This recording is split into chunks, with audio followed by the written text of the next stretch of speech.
유다서 1장 20절부터 21절 이 두 절을 우리가 함께 읽겠습니다. 사랑하는 자들아, 너희는 너희의 지극히 거룩한 믿음 위에 자신을 세우며 성령으로 기도하며 하나님의 사랑 안에서 자신을 지키며 영생에 이르도록 우리 주 예수 그리스도의 긍휼을 기다리라. 유다는 예수님의 제자입니다. 또한 예수님의 동생이기도 합니다. 그런데 유다는 자기를 가리켜서 예수 그리스도의 종이요 야고보의 형제라고 합니다. 예수님이 형제임에도 불구합니다. 하고 자기는 예수 그리스도의 종이라고 얘기를 합니다. 감히 자기를 예수 그리스도의 형제라고 동등한 위치에 놓을 수 없는 그런 겸손함을 보게 됩니다. 야고보는 여러분들이 잘 아시는 것처럼 이스라엘의 그 예루살렘 공회가 생기고 그 공회에 수장 역할을 했습니다. 12사도 특히 베드로와 함께 예루살렘 교회를 지켰던 그러한 지도자입니다. 자, 예수님의 두 동생들 야고보와 유다는 예수님 생전 시에는 예수님을 믿지 않았습니다. 그가 메시아라고 믿지 않았습니다. 나서서 사람들 앞에 나서기를 좋아하는 사람으로 알았습니다. 그래서 초막절 명절날 그 예수님이 올라가고 가시지 않는 거예요. 다른 때 같으면 다 나가서 활동을 하시는데 늦장을 피우시는 거예요. 그래서 이제 야고보와 유다가 그렇게 얘기합니다. 나서기를 좋아하시는 분이 왜 집에 있습니까? 왜 안 올라가십니까? 이렇게 비아냥거리기도 했습니다. 그때 예수님이 너희 때는, 나의 때는 아직 때가 되지 않았다. 그러나 너희 때는 지금 너희 때가 됐으니 올라가라. 이런 얘기를 하시죠. 오늘 그 예수님의 동생이시고 그리고 예수 그리스도의 종이 되시고 또 교회의 예루살렘 교회의 기둥인 야고보의 형제인 유다가 우리에게 당부하는 글입니다. 계시록 바로 앞장에 있지만 불과 1절부터 25절까지 짧은 한 장의 글이지만 구약과 신약이 함축돼서 이 안에 다 들어있습니다. 우리의 목표가 어디인가? 그는 영광스러운 그 보좌 앞에 서게 하실 것을 그날을 고대하면서 이 글을 쓰는 것입니다. 그래서 그 21절에부터 23절까지는 우리에게 어떻게 해야 할 것을 언급하고 있는데요. 24절을 보겠습니다. 능히 너희를 보호하사 거침이 없게 하시고 너희로 그 영광 앞에 흠이 없이 기쁨으로 서게 하실리. 우리가 그리스도의 앞에서 정말 그 영광 앞에서 아무 흠도 없이 기쁨으로 서게 하는 것은 내 자신이 아니라는 것입니다. 그 앞에 서게 하실리, 그분이 누굴까요? 예수 그리스도입니다. 우리가 이만큼 오늘 믿음을 지키고 살아가는 것도 하나님의 은혜라는 것입니다. 많은 사람들이 자기의 믿음을 자랑하려고 합니다.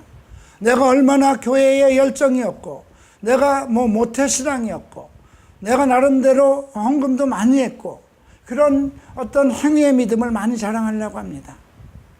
그러나 흠이 없이 기쁨으로 서게 하실 자, 그분은 오직 우리 주 예수인 것입니다. 그러면 어떻게 우리가 영광 앞에 흠 없이 기쁨으로 설 수 있을까? 어떠한 사람들이 그리스도의 영광 앞에 흠 없는 사람으로 기쁨으로 설 수 있게 될 것인가? 이것을 오늘 유다서를 통해서 우리가 살펴보는 것입니다. 자, 오늘 이제 이 부분을 보면서 우리가 어떤 사람들, 이 유다가 쓴 그 수신자, 유다가 이제 편지를 썼는데 이 편지를 읽을 자가 누구인가?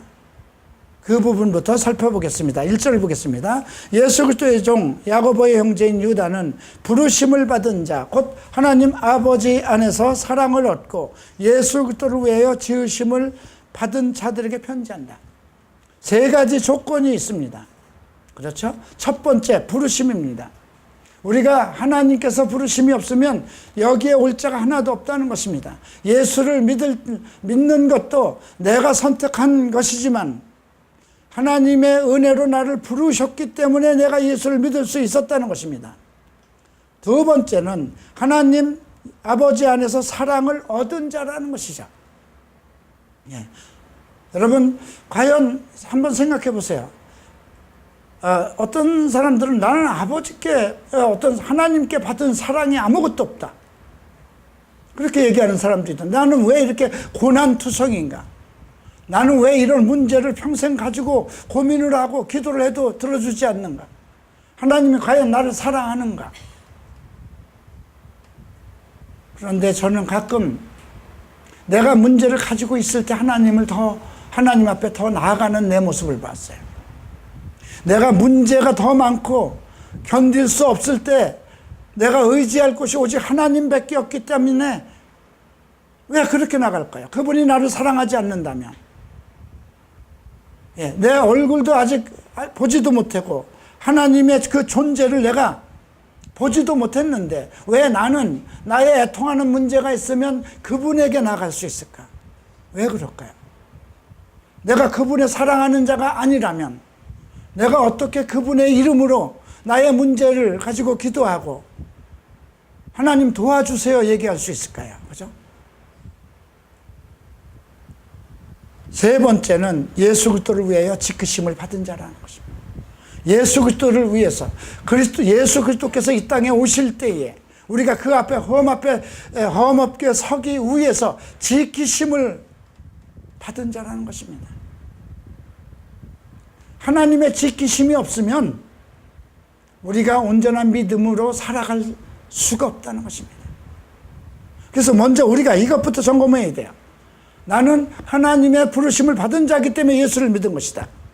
나는 하나님 아버지 안에서 사랑을 받고 있기 때문에 내가 그분을 믿고 내 모든 문제를 가지고 흘러나가고 내가 죄인임에도 불구하고 하나님 앞에 갈 수 있는 것이다.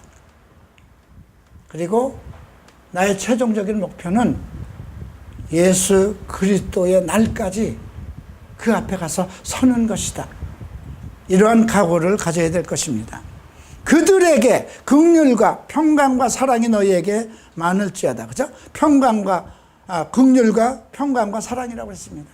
첫 번째 긍휼은 무엇일까요? 동정심입니다. 종말의 날까지 그리스도의 날까지 살아가는 것이 너무 힘들고 아픔이 많은 것입니다. 그렇기 때문에 하나님의 정말 긍휼하신 그 마음, 하나님의 긍휼하심, 동정심, 예. 이 안에는 여러 가지가 다 포함되어 있죠. 배려와 용서와 화해와 기다리심과 인내, 이것이 다 그의 긍휼하심 속에 있는 것입니다. 참으시는 것입니다. 나를 참으시는 겁니다. 내가 어떤 그 나쁘고 악한 일을 해도 견디시고 참고 많은 것을 관용하시는 것입니다. 두 번째, 평강입니다. 어떤 정말 견딜 수 없는 그 세상의 아픔과 고통이 있어도 내 마음에 평안을 주관하시는 겁니다. 그리스도의 평안을 주시는 것입니다. 우리가 예수를 생각하면 그의 평안이 내 마음속에 임하는 것입니다. 세 번째는 예수 그리스도를 십자가에 내어주신 그 사랑이 우리에게 있는 것입니다. 여러분 같으면 여러분의 사랑하는 이웃, 형제, 자기 정말 친형제를 위해서도 내 목숨 바칠 수 있겠습니까?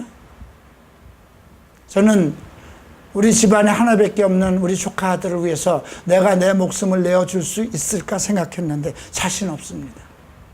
말은 부모들도 마찬가지예요. 그죠? 내가 내 아들을 위해서 목숨을 바치겠다.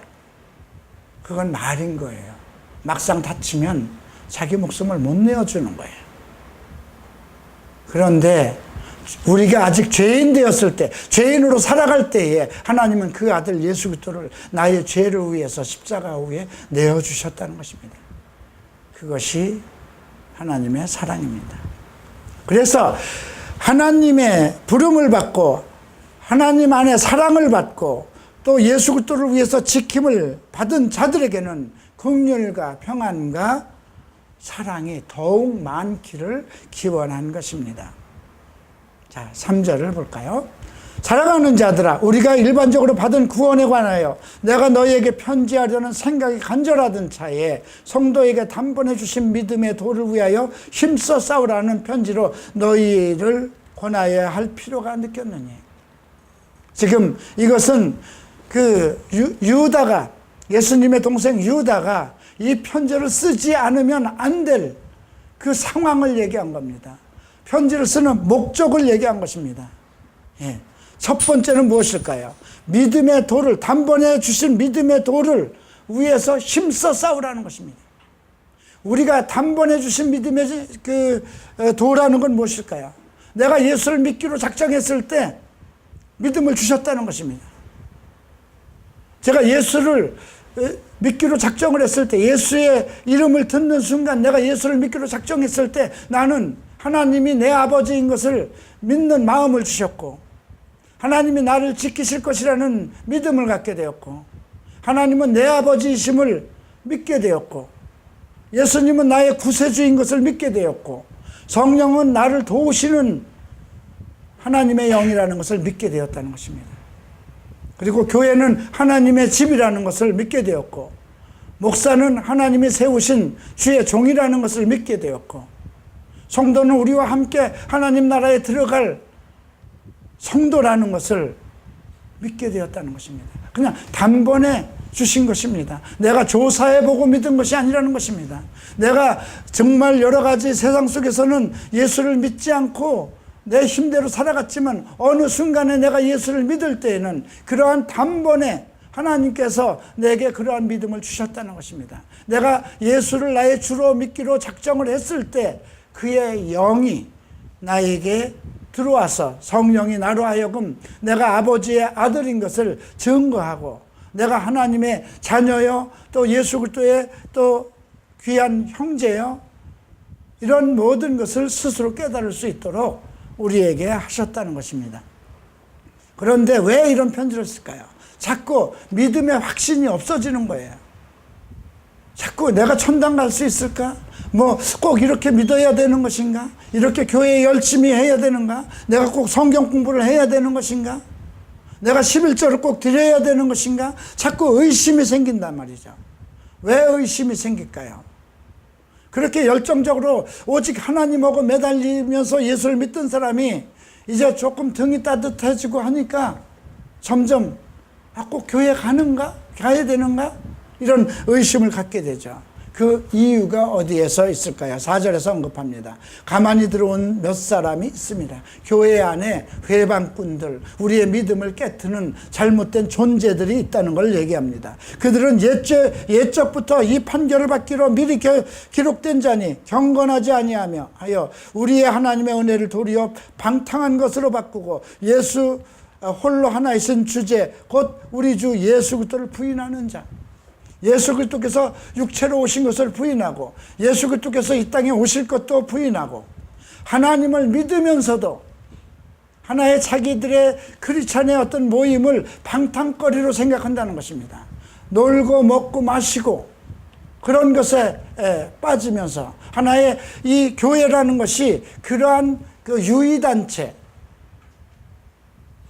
그런 것으로 생각하는 무리들이 있다는 것입니다. 그래서 지금 시대에 보면 뭐 동성애 문제를 합법화하자고 하는 그런 교회도 있고, 과연 또 예수 그리스도를 낳으신 동정녀 마리아가 과연 동정녀 마리아로 예수께서 나신 것이냐, 그런 것까지도 의심하고, 예수께서 어떻게 사람이 어떻게 구름을 타고 하늘로 올라가겠느냐, 또 구름을 타고 올라온다는데 구름이라는 걸 과학적으로 분석해봐라, 수증기가 모인 것이 아니냐, 그것을 타고 사람이 어떻게 오느냐, 이런 얘기들을 한다는 거죠. 성경을, 하나님의 이야기를 과학적으로 분석하려고 하는 그런 사람들이 있다는 것입니다. 자, 5절을 보죠. 너희가 본래 모든 사실을 알고 있으나 내가 너희로 다시 생각나게 하고자 하노라. 주께서 백성을 애굽에서 구원해내시고 후에 믿지 않는 자들을 멸하셨으며, 지금 이제 그 믿음에서 자기를 지키지 못해서 정말 잘못된 길로 빠진 이제 그 세 사람의 존재를 이제 우리에게 기억시키고 있는데요. 언급하고 있는데, 자, 여기서 보면 너희가 본래 모든 사실을 알고 있으나를 전제하고 있어요. 하나님을 몰라서 성경을 공부하지 못해서 그랬다는 게 아니에요. 알고 있으면서도 잘못되고 있다는 것이죠. 예. 자, 먼저 그들이 누구냐 하면 이제 주께서 백성을 애굽에서 구원해내시고 후에 믿지 않는 자들을 멸하셨으며 가나안 하나님의 약속의 땅까지 들어가지 못한 이스라엘 백성을 얘기하는 것입니다. 그들은 일찍이 하나님의 택한 백성들입니다. 그리고 400년 동안 애굽에 종살이를 했습니다. 그들의 고통을 보고 하나님께서는 모세를 보내서 그들을 이끌어냈습니다. 많은 이적과 기적을 통해서 정말 이 땅에서 있을 수 없는 그러한 능력과 권능의 나타나심 속에서 애굽의 그 사탄의 권세에서 이끌어냈습니다. 그런데 그들이 가나안 땅에 가기까지의 많은 여러 가지 시험과 연단들이 있었어요. 물이 부족했을 때도 있을 것이고, 먹을 것이 없었을 때도 있을 것이고, 계속 외부 사람들의 암몬과 모압 쪽들이 침략하는 것이 있었고, 아말레족이 또 뒤에서 이스라엘 백성을 치는 그런 일들이, 곤란한 일들이 많이 일어났어요. 그러니까 그들이 모두 불평하면서 그냥 우리가 애굽에서 잘 먹고 살게 그냥 내비두지, 육신으로 그냥 뭐 노력하고 열심히 일하면 먹고는 사는 건데 왜 이 광야 땅에 와서 우리를 죽게 하느냐, 이런 불평불만에 쌓였던 것이거든요. 여러분들은 안 그런가요? 내가 차라리 예수를 안 믿었으면 더 좋았을 것 같아. 그냥 술도 먹고 내가 하고 싶은 대로 육신의 향락을 위해서 내가 하고 다 하고, 오히려 그때가 더 돈을 더 잘 벌 수 있고, 그런 거 느끼지 않나요? 저는 과거에 그런 걸 많이 느꼈어요. 내가 예수를 믿어서 왜 이런 환난을 겪나. 예수를 안 믿었으면 내 양심에 가책도 없었고 그냥 돈 벌고 세상 살아가는데 그것이 하나의 내 낙이었는데, 예수를 믿고 나니까 여러 가지가 걸리는 거예요. 마음에도 걸리고 양심에도 걸리고, 그리고 너무 괴로운 거예요. 그렇게 살아가는 내 존재라는 것이, 내가 만약에 예수를 몰랐으면 내가 어떤 생활을 내가 성적으로 살아갔던 그것이 죄로 느끼지 않고 그것을 하나의 육체의 기쁨, 내 생활 목표로 그렇게 살아갔는데, 예수를 믿고 나니까 그런 모든 일들이 너무나 괴로운 거예요. 내 육체로 가는 모든 길들이 괴롭고 고통스럽고 양심의 가책을 받아서 견딜 수가 없는 거예요. 그러니까 예수를 안 믿을 수 없을까 하고 중간에 교회를 안 나가고 다른 길을 찾아봤던 그런 일도 있어요.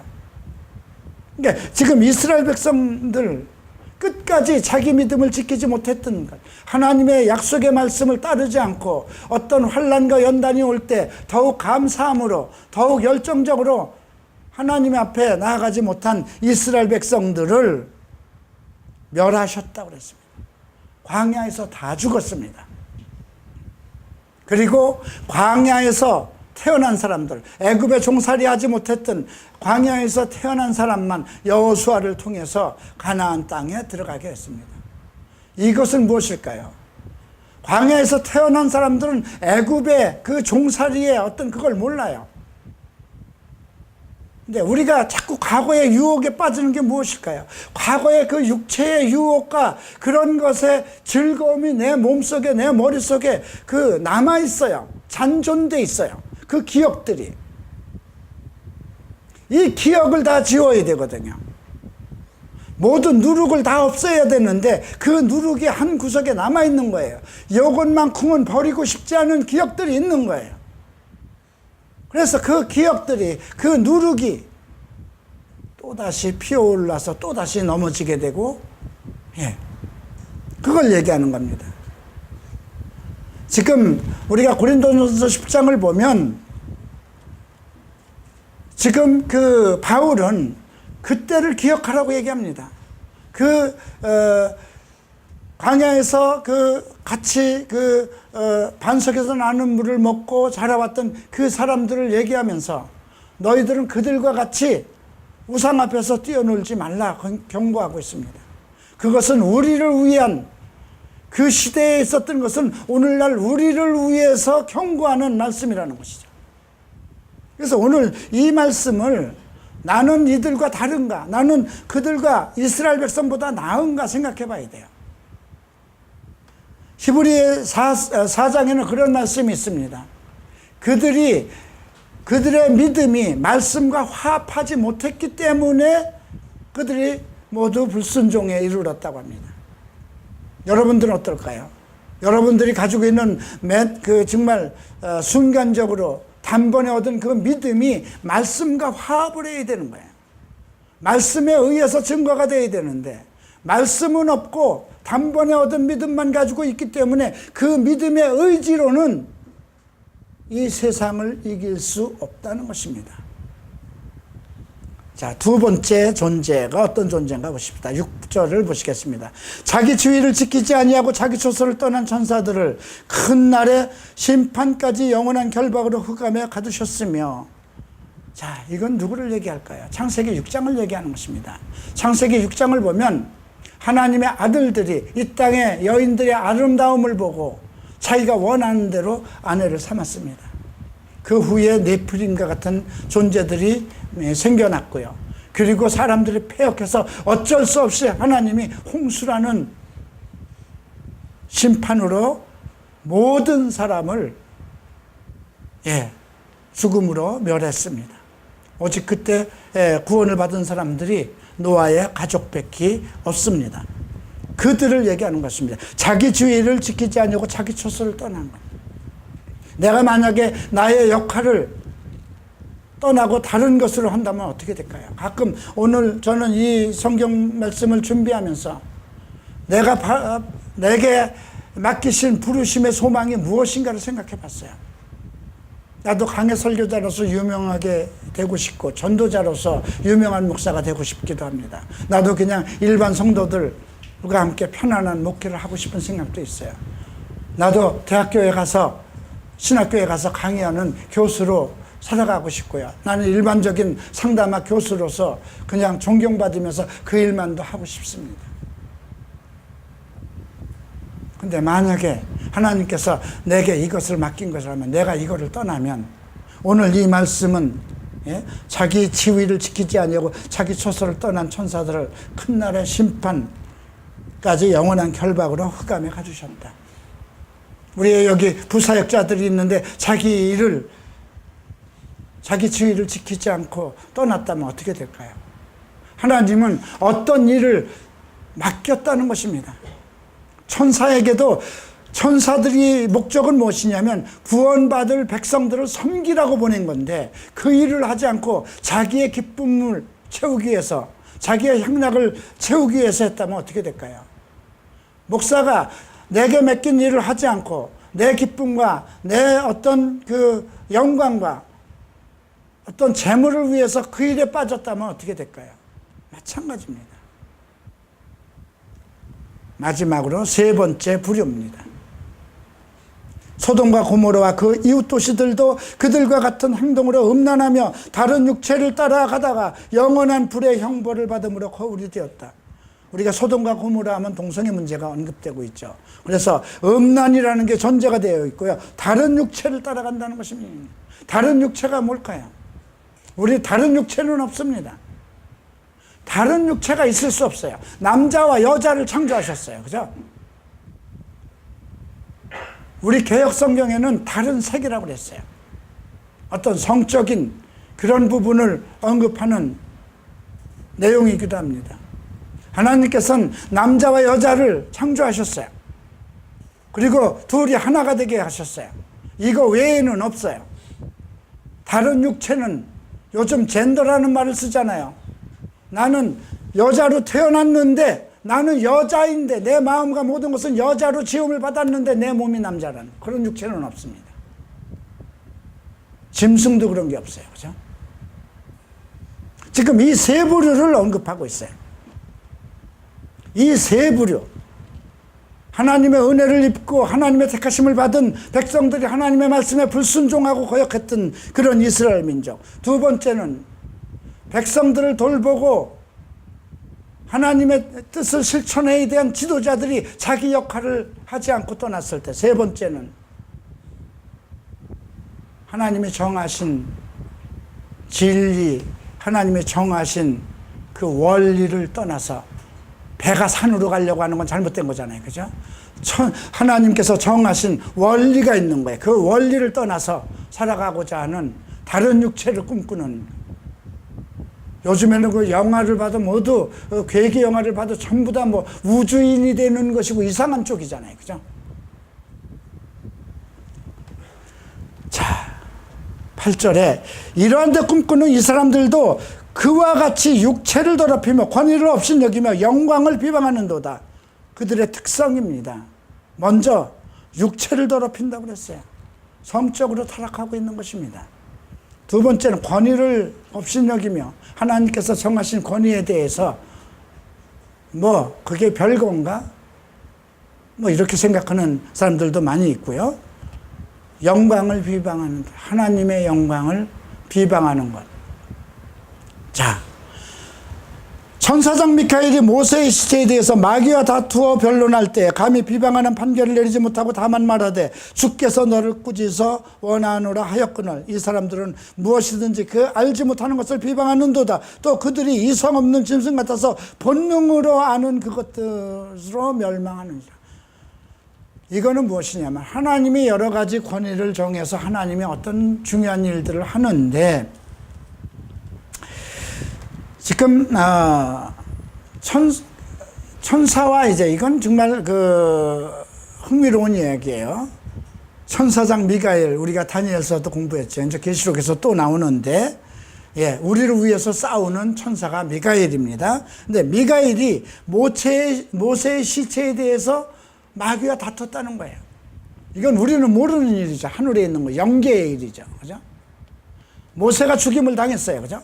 왜 죽임을 당했을까요?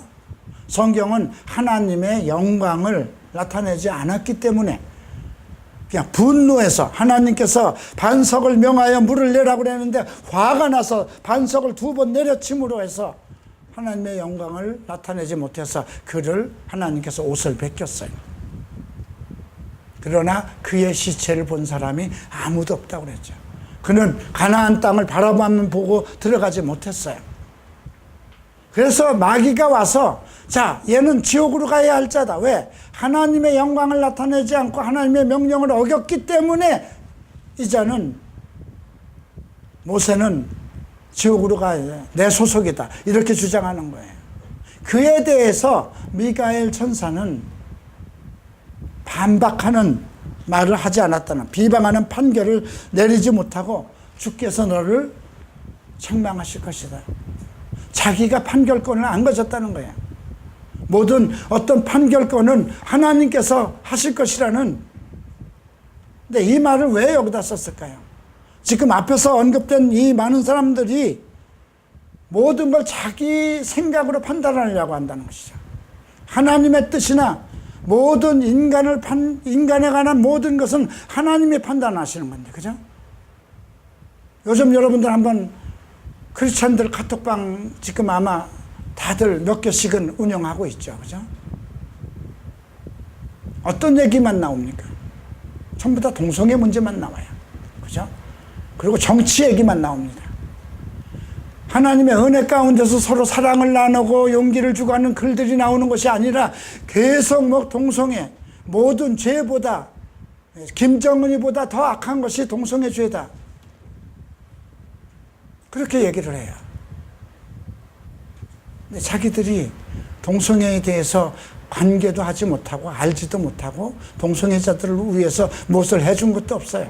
귤 쪽을 사준 일도 없고 동성애자들을 위해서 그들의 영혼을 위해서 기도해 본 일도 없고 그들의 어머니들의 가족들의 아픔을 생각해 본 일도 없고 동성애자들의 영혼을 구원하기 위해서 전도를 해본 일도 없는 사람들이 왜 동성애만을 비방하느냐 이거죠. 담배 피는 놈도 있을 것이고 쟤들 속에는 아직도 술 먹는 놈도 있을 것이고 돈에 빠져 있는 놈들도 있을 것이고, 그러면서도 계속 판단을 합니다. 천사까지도 어떠한 그런 문제, 구원에 관한 문제, 심판에 관한 문제는 판결을 하지 않고 모든 걸 주의 권위 속에 맡겼는데, 마귀에 속한 자들은 이렇게 지들이 모든 판결자가 되는 것처럼 함부로 얘기한다는 것이죠. 그래서 요한일서에서도 그 말을 한 거예요. 하나님의 씨가 없으면 그는 마귀의 자식이라는 것입니다. 하나님의 씨가 무엇일까요? 하나님의 말씀을 얘기하는 것입니다. 그들은 짐승과 같이 본능적으로 아는 것, 성경의 어떤 지식과 성령의 인도하심을 받은 깨우침과 가르침을 통해서 아는 것이 아니라 본능적으로 아는 것을 가지고 모든 것을 판단한다는 것입니다.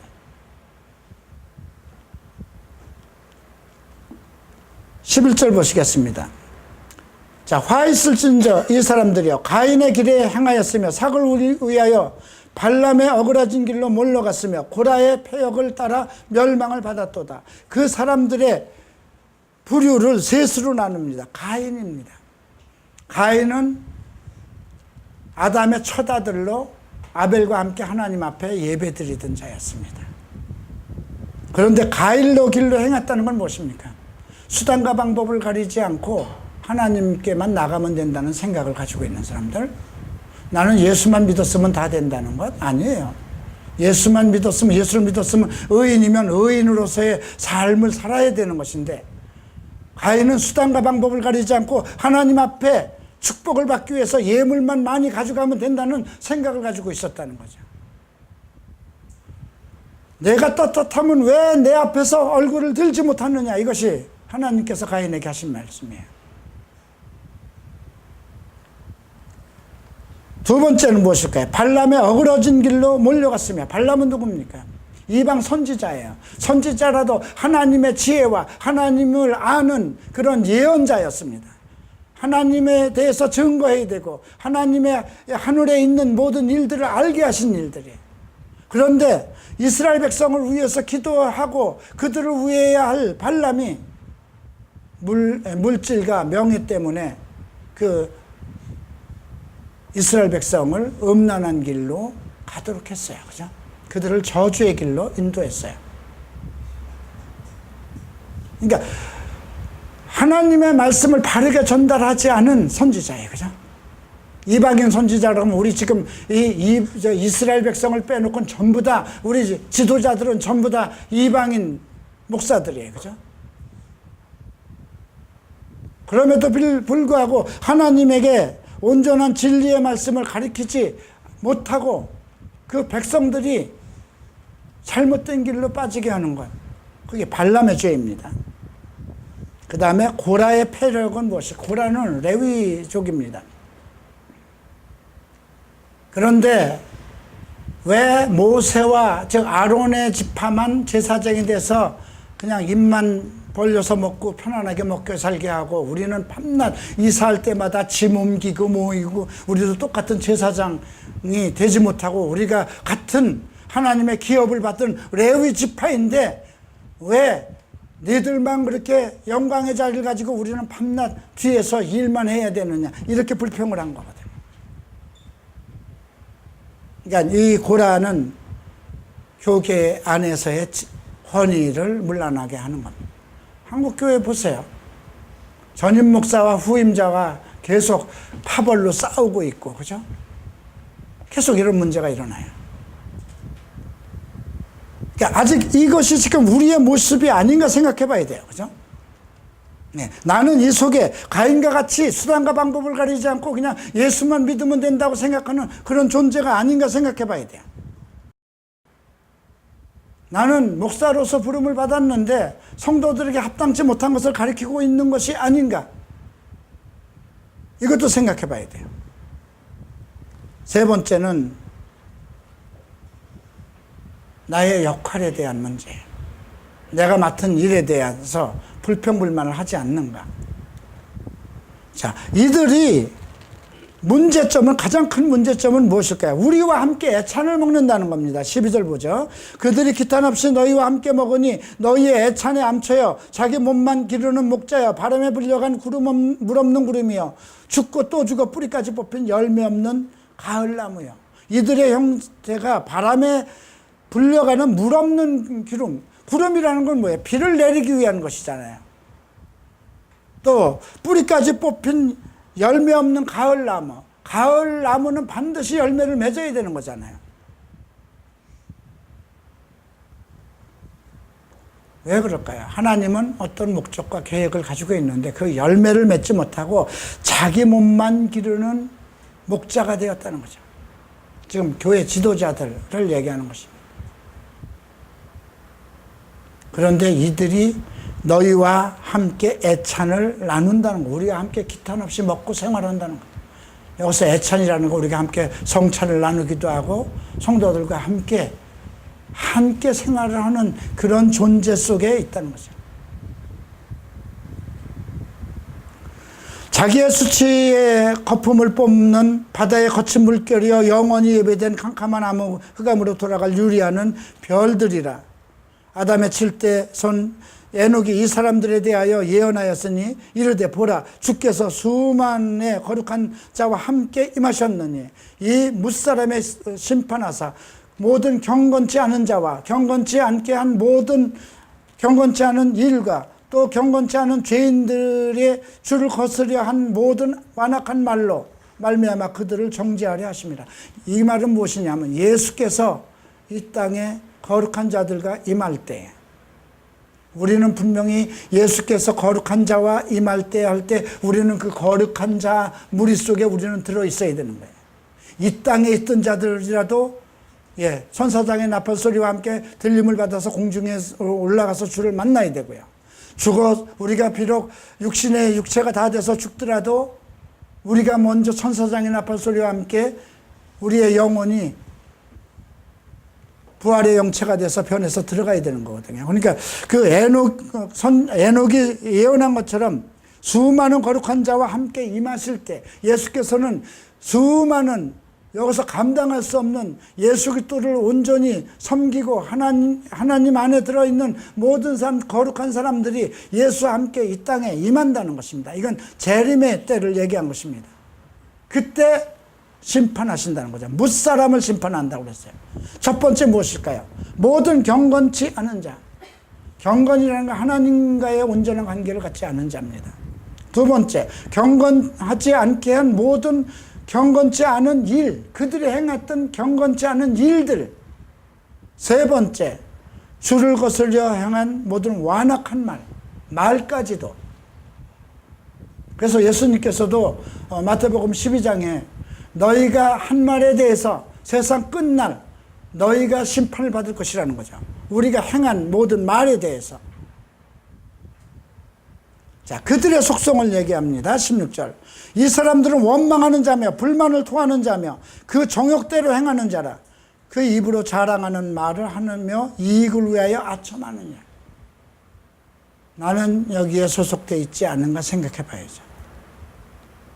자, 이제 지금까지 하나님의 영광에 이르지 못할 자들의 부류들과 그들의 속성들과 아주 그들이 어떤 사람들인지 구약에 있는 모든 증인들을 이끌어내서 언급했습니다. 자, 그러면 이제 중요한 것은 우리는 어떻게 할 것인가가 17절부터 나옵니다. 사랑하는 자들아, 이렇게 먼저 부르죠. 너희는 우리 주 예수 그리스도의 사도들이 미리 한 말을 기억하라. 우리가 이들 속으로 들어가지 않고 온전히 그리스도의 영광에 임하게 될 그런 사람들이 되기 위해서, 그런 거룩한 영광에 초대받은 그러한 존재들, 그런 성도들이 되기 위해서는 사도들의 거룩한 미리 한 말, 그러니까 사도들을 통해서 우리에게 주신 모든 복음의 말씀에 귀를 기울이라는 것입니다. 성경에 귀를 기울이라는 것입니다. 이 성경 66권은 모두 하나님이 예정하신 그런 택하신 사람들을, 종들을 통해서 이 성경을 쓰셨습니다. 그리고 마지막 날에 예수께서 모든 하나님의 말씀을 이 교회를 사도들에게 위탁하셨습니다. 복음을 위탁한 것입니다. 사도들의 말을 기억하라고 합니다. 그들이 너희에게 말하기를 마지막 때에 너희 자기의 경건치 않은 정욕대로 행하며 조롱하는 자들이 있으리라 하였으니, 이건 사도 바울도 그렇고 베드로도 그렇고 요한도 그렇고 계속 마지막 때를 향해서 경고했습니다. 이러한 자들은 하나님 나라에 들어가지 못한다. 불의한 자는 하나님 나라에 들어가지 못한다. 너희들을 다른 길로 이끄는 그러한 자들이 있을 것이다. 이단자들이 있을 것이다. 광명한 얼굴을 가지고 너희들에게 아첨하는 말로 나타나는 그런 목자들이 있을 것이다. 이미 누누이 사도들이 예언을 했던 것입니다. 이 사람들은 분열을 일으키는 자며 육에 속한 자며 성령이 없는 자라고 그랬습니다. 교회가 왜 계속 분열됐을까요? 장로교만 해도 왜 수십 파가 됐고, 무슨 성결교들 모두 다 파가 있어요. 그죠? 지난번 갈보리 채플에 갔는데도 갈보리 채플이 두 부류로 나누는 걸 보고 이건 또 뭔가, 참 이게 어떻게 생각해야 되는가. 이 말은 무엇이냐. 만약에 우리 교회가 커져서 우리 교회가 사역자들에 의해서 어느 교회를 또 개척하고 그 얘기를 하는 게 아니, 그건 갈라지는 게 아니잖아요. 하나가 돼서 더 효과적으로 복음을 위해서 나누는 거잖아요. 그러나 이호나 목사 아니야, 나는 또 다른 주장이야, 이렇게 해서 파가 갈라지는 거잖아요. 지금 교회가 이렇게 갈라지고 있잖아요. 그죠? 이 사람들은 분열을 일으키는 자며 육에 속한 자고 성령에 속한 자가 아니라, 성령은 하나고 하나님도 하나예요. 예수도 하나예요. 갈라질 수가 없다는 것입니다. 분열이 일어날 수 없다는 것입니다. 자, 이제 다시 사랑하는 자들에게 권고를 합니다. 그럼 우리가 어떻게 할까? 너희는 지극히 거룩한 믿음 위에 자신을 세우라고 합니다. 거룩한 믿음 위에 자신을 세우는 방법이 무엇일까요? 오직 사도들이 가르친 모든 성경 말씀에 귀를 기울이고, 그 다음에 두 번째 할 일은 성령으로 기도하는 것입니다. 그죠? 성령의 인도하심 속에 성령에 의해서 기도를 하는 것입니다. 그리고 세 번째는 무엇일까요? 하나님의 사랑 안에서 자신을 지키며 하나님의 사랑 안에 거하라는 것이죠. 영생에 이르도록 우리 주 예수 그리스도의 긍휼을 기다려. 그의 긍휼하심, 동정심, 그의 돌보심, 어미 닭이 병아리를 정말 품듯이 어미가 자기 자식을 껴안는 그 동정하는 마음, 그 긍휼을 여기라는 것입니다. 첫 번째가 우리 자신을 거룩하게 그리스도의 날까지 서게 할 수 있는 그 첫 번째 방법은 사도들의 말, 성경의 말씀에 귀를 기울이는 것입니다. 두 번째는 거룩한 믿음 위에 나를 세운다는 것은 오직 진리의 말씀에 뿌리를 박는 것입니다. 세 번째는 성령으로 기도하는 것입니다. 네 번째는 하나님의 사랑 안에 있는 것입니다. 다섯 번째는 예수 그리스도의 긍휼하심을 끝까지 기다리는 것입니다. 여기에는 인내와 절제가 필요합니다. 그리고 마지막으로 우리에게 당부하는 말씀이 있습니다. 어떤 의심하는 자들을 긍휼히 여겨라. 우리가 초라하게 살아가고 우리가 이렇게 열심히 하고 그렇게 빚도 내지 않고 이름도 내지도 않고 조용히 묵묵히 오직 하늘나라의 일을 그 결심만 하고 말씀에 치중하고 그렇게 살아가는 것에 대해서 의심하는 자들이 있다는 것입니다. 왜 너희는 그렇게 하고 있는가? 그죠? 그리고 어떤 자들을 불에서 끌어내어 구원하라고 합니다. 어떤 자들이 불에 있을까요? 어떤 불에 있는 자들이 어떤 자들일까요? 자기 몸이 탈지도 모르고 타서 죽을지도 모르고 어떤 성적인 것에 빠져 있고 더러운 일에 빠져 있는 사람들, 술과 어떤 그런 게임과 그런 오락에 빠져 있는 사람들, 그들을 구원하라고 합니다. 어떤 자는 그 육체로 더럽혀진 옷까지 미워하되 두려움으로 긍휼히 여기라. 긍휼히 여기라는 건 너도 그렇게 될 수 있는 것, 너도 과거에 그런 존재라는 걸 생각하고 그러한 사람들에게 함부로 판단하지 말고 긍휼히 여기라는 거예요.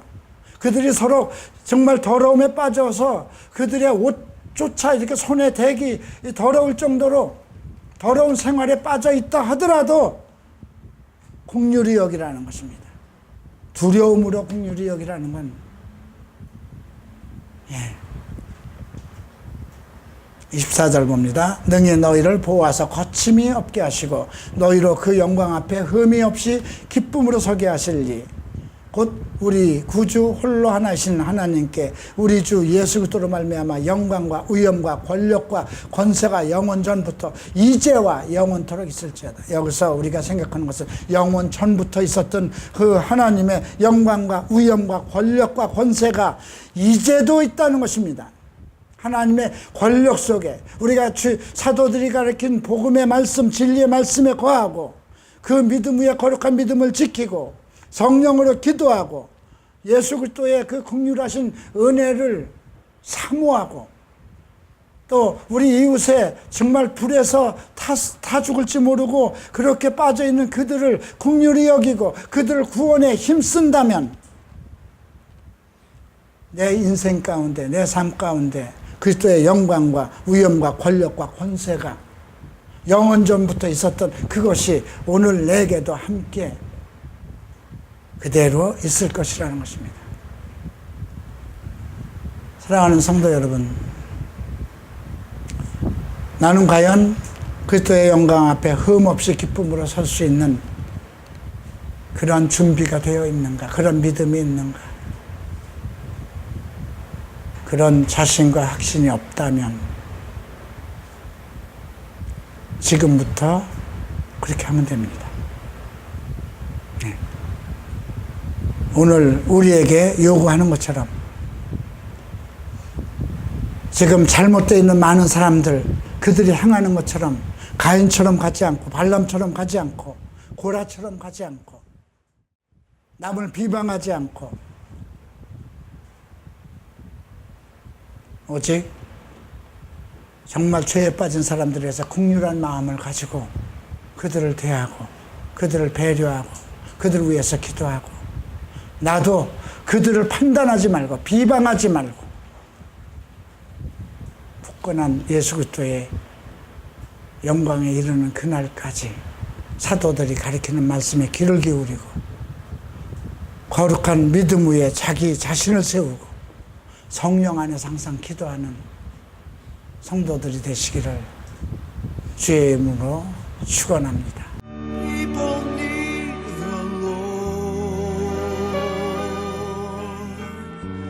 People need